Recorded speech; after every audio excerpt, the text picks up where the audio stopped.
So this is another example of what you can do for your arrows and ribbons project. It's a little more intense, a little more advanced maybe. This is also just because the project sounded fun to me, so this is what I would do if I were given this project.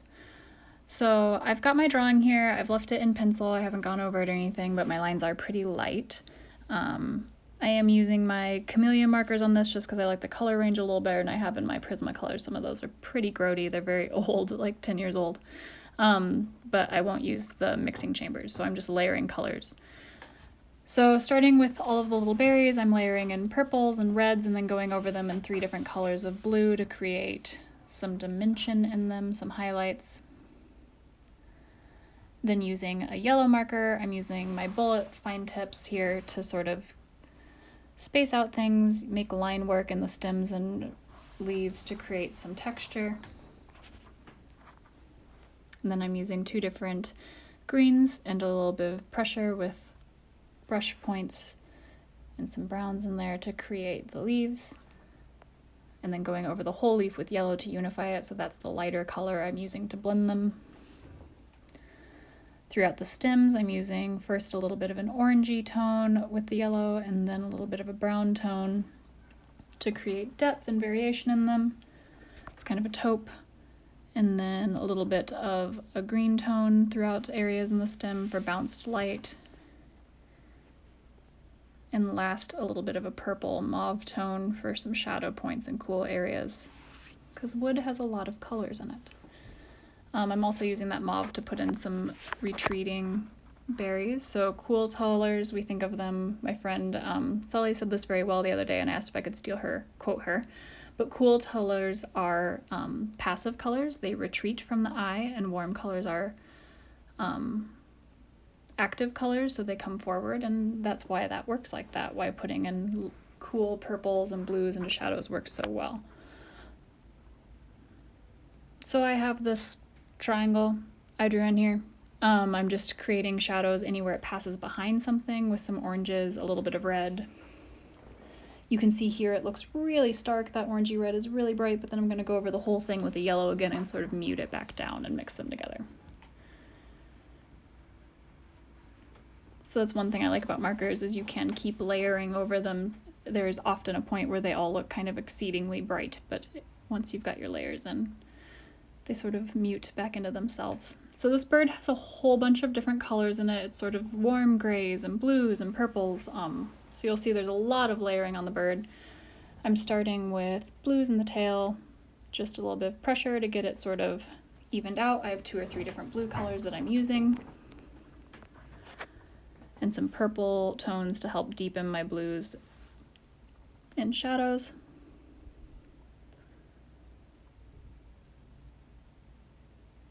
Using lavender in all the areas that there's like a cool gray tone and also a shadow tone in the bird. He has a little yellow belly, so I'm getting that laid in, but not carrying it all the way to the edges of where that yellow is going to be, because yellow is hard to mix with. Adding my warm shadows with that kind of mauve tone, and now going over a lot of it with my warm grays to sort of mute everything that's going to go on top and help build me a more neutral base. A lot of my colors are very poppy, so this helps me kind of keep them more realistic. You can see on the left hand there the research image that I'm working from.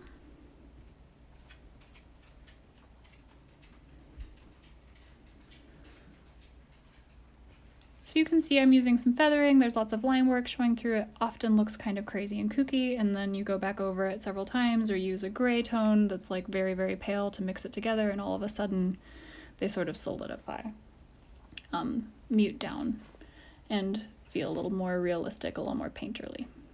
So for this area that he has black around the beak, but it's showing blue reflections, I'm putting it all in bright blue first, and then I'm going to go over it with a very dark, cool gray to establish that, so it feels a little bit more like the blue is there. It's hard to put the blue on top of the gray, but easier to put the gray and blacks on top of the blue.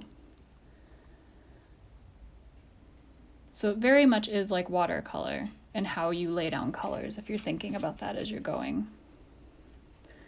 And similarly, just always thinking about bumping your contrast and how to make sure that everything sort of melts together at the end.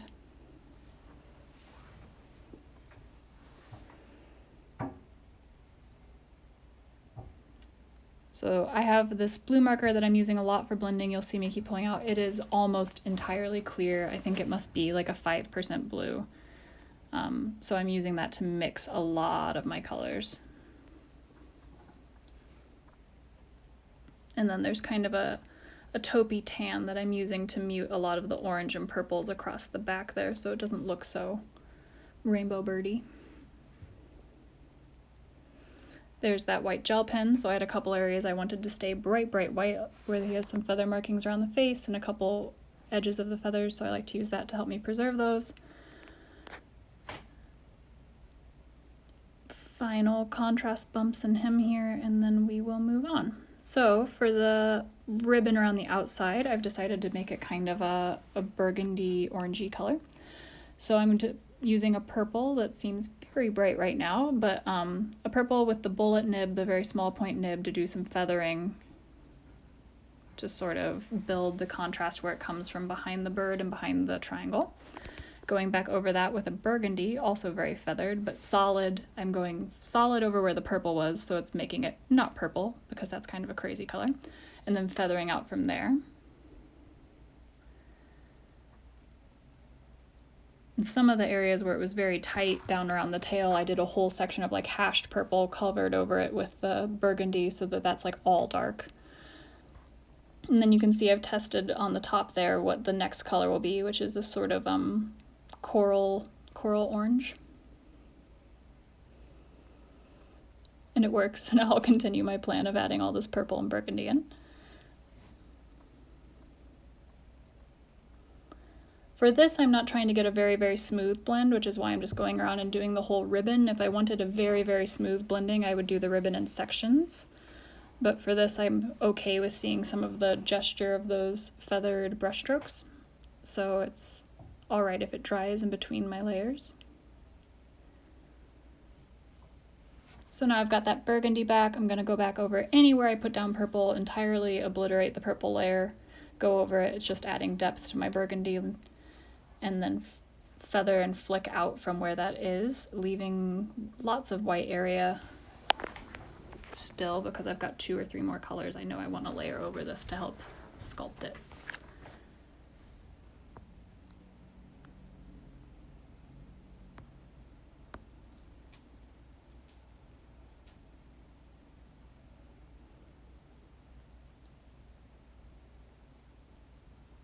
I do think that the brush tips I have on my chameleon pens do a much nicer job of doing this sort of flicking and feathering motion. You can certainly get it with a chisel tip, but it's hard to get them as quickly, in my opinion, because much like a paintbrush, like pressure alone does a lot of that taper for me instead of having to like turn my brush or turn the chisel tip.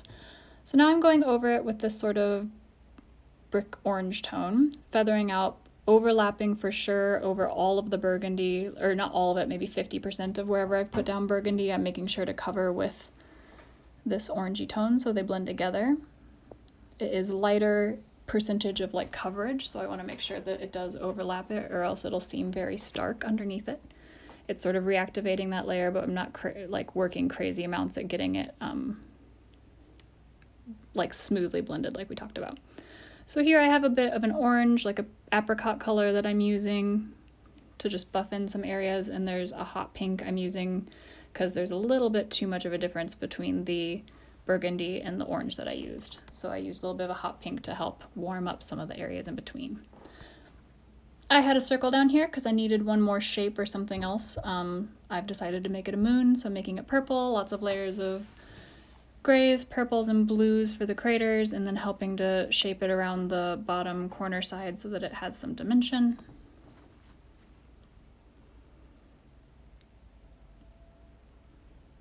Final touches, I'm looking, and the leaves, a couple areas just need a little bit more punch in them.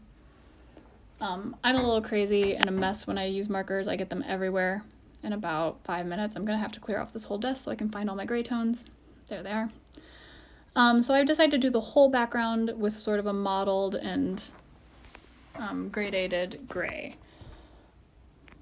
This takes forever. I'm not going to make you watch the whole thing. We'll just get a little bit done here, and then I will jump ahead. Doing backgrounds like this is super time consuming, but it's really good practice for getting nice, smooth blends throughout the area. So still haven't finished that top corner, but I need to get this posted for y'all. But as you can see, you can get incredibly smooth blends like we have in the bird. You can have a little bit more of a choppy motion blend like we have in the ribbon. There's a lot of textures and ways to blend markers, and I hope you will use this project as an opportunity to explore all of them. I promise I'll finish it.